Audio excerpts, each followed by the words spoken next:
Alright, today's the day I gotta clean the guns. This is like 2 classes, so these guns are like 2 weeks old as far as 2 weeks worth of dirt. Last night, by the time I got in, I was beat, so I just locked the truck up and then naturally set the alarms and then locked it up in the gate so the boys are on patrol. And I went in the house, had dinner, fell asleep. So they never came out of the van last night, which was okay because I know they were safe. But at that point, I brought them in this morning, and now it's time to clean them. Now this is only 4. What I did was because they were sitting for a while. I don't care for, oh, where the hell is it?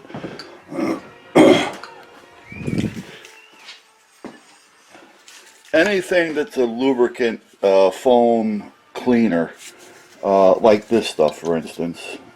I mean, it's good stuff. I'm not knocking it. I just don't care for it. However, I do use it.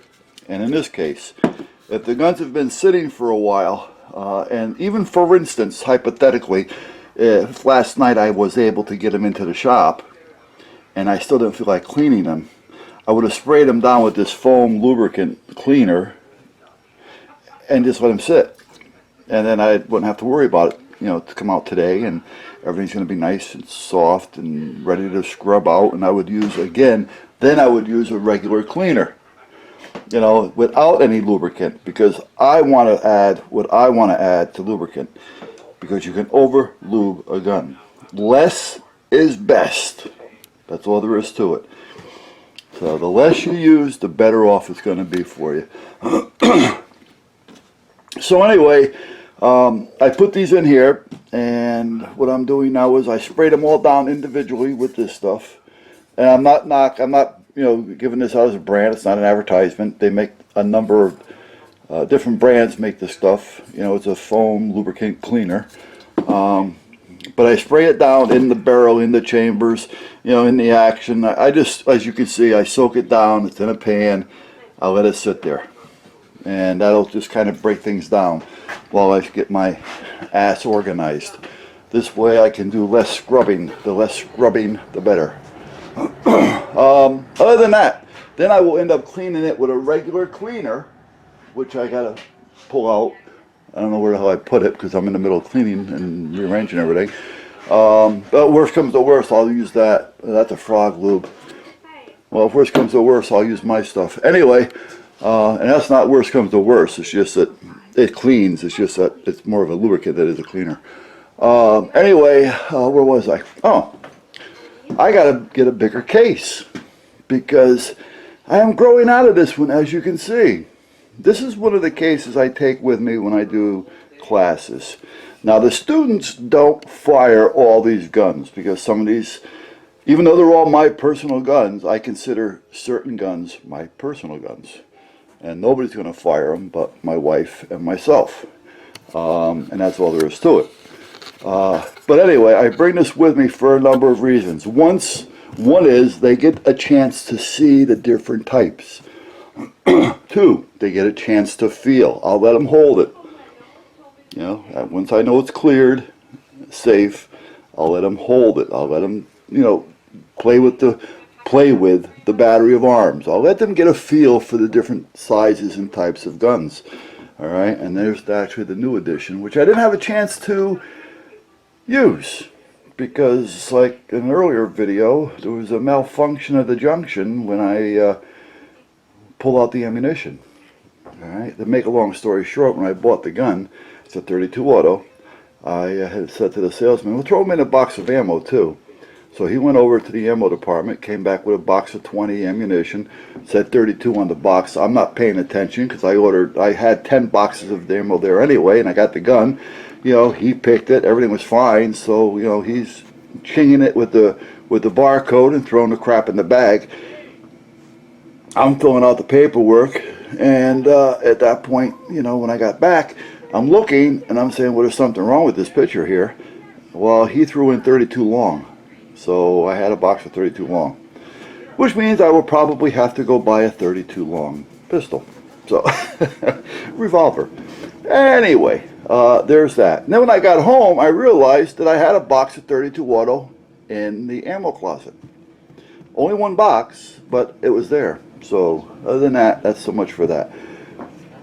But I got to get a different case because I'm growing out of this one. Because already, as you can see, I'm starting to split the rows because I'm putting other guns in here. This is where the Sky goes because I let the students use that one. All right, so that's where I put the Sky. And I have another one I got to put in here. And if you look at this case is a total disaster.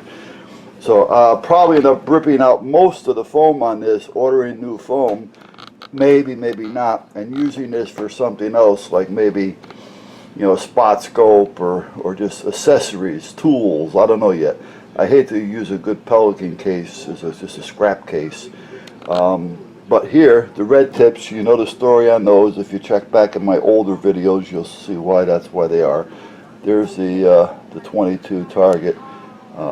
Usually the 357 goes here, and the little 22 revolver by Charter Arms.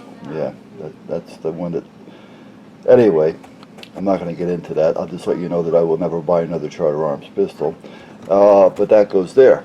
So this case I can kind of deal with for now, because if I have to do a quick class, I can put these two out of the picture, but I like those being there because I put them on point with those, and they can sit there and just screw around with them to get used to them without having a pistol that can even be fired. The barrels are blocked, the firing pins have been removed. I mean, you know, so I know they're really safe.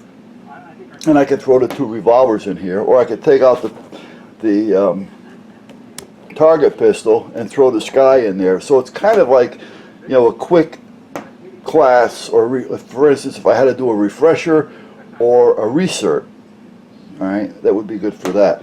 However, though, I do have to get a new case, so I'm going to start shopping today to see what else I can get. See, I like this case. This is a Pelican.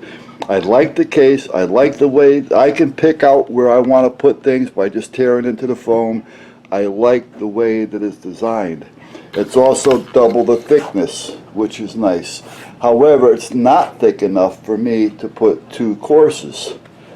I went with the thickness because I wanted to make sure that the guns had enough give so that I didn't have to worry about them getting banged around if I throw the case someplace.